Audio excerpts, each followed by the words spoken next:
National Sports Bill 2025 ushering in new era of transparent, athlete-first sports governance in a landmark move aimed at reforming the sports ecosystem in India.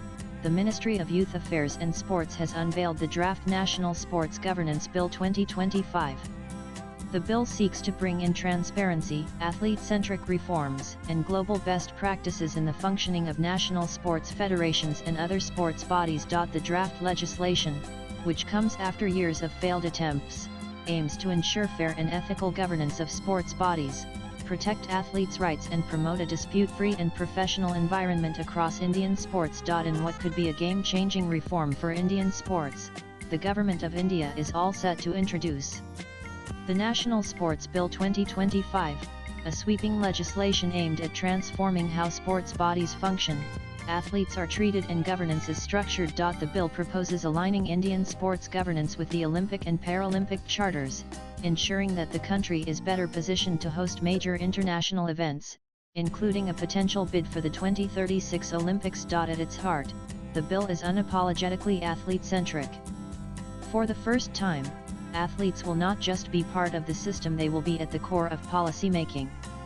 Every national sports federation, including the National Olympic Committee and the National Paralympic Committee, will be required to establish athletes' committees. These will give sports persons a legitimate platform to voice concerns, influence decisions, and contribute to policy planning.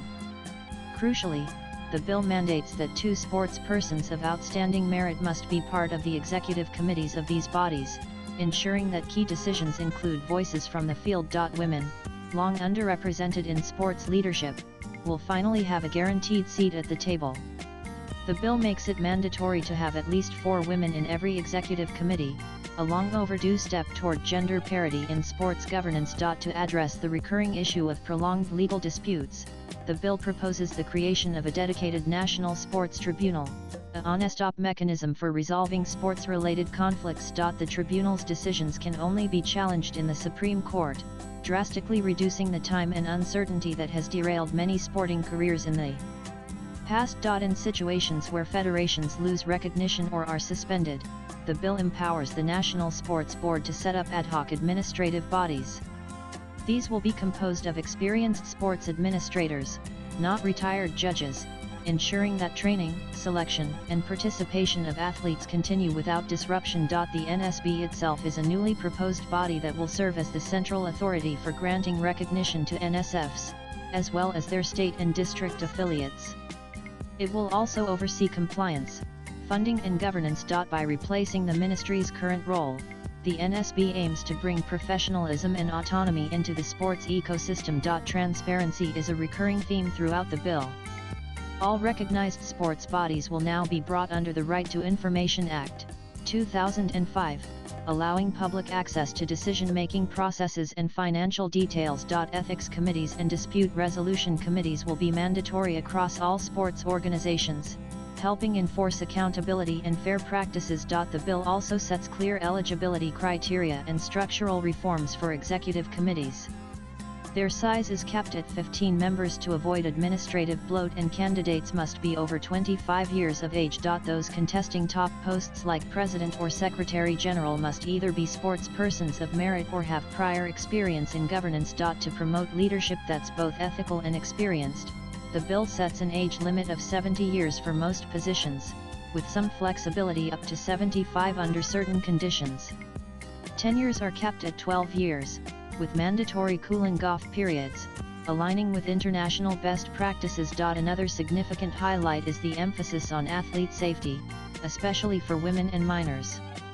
A new safe sports policy will be introduced to ensure protective measures are in place across federations. Only recognized bodies will now be allowed to use national symbols such as the Indian flag or national names, safeguarding national identity from misuse by unregistered or rogue entities. By integrating structural reforms, legal clarity, gender equality, athlete empowerment, and public transparency, the National Sports Bill 2025 lays the foundation for a sporting ecosystem that is modern, ethical and globally competitive. More than just legislation, it signals the beginning of a new sporting era for India, one where athletes are not merely participants, but stakeholders in the nation's sporting journey. India's sports landscape has long been plagued by controversies, from court battles over federation elections to mismanagement and lack of athlete representation. Currently, more than 350 court cases are pending regarding sports federations, creating serious hurdles in governance and sports promotion. The judiciary, too, has repeatedly nudged the government to legislate a comprehensive governance framework. Attempts to introduce a comprehensive sports governance law have been in the works since 2011.